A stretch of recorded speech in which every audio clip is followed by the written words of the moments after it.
In manufacturing, there are two common production systems, one-piece flow and batch processing.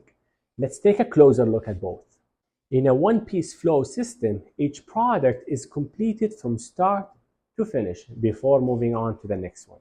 This means that each product is individually processed, inspected, and tested, ensuring the highest quality standard. In a batch processing system, a group of products are processed together in a batch. This can lead to a higher output, but also it means that each product is not individually tested or inspected until the entire batch is completed. The system can result in defects and error going unnoticed until it is too late.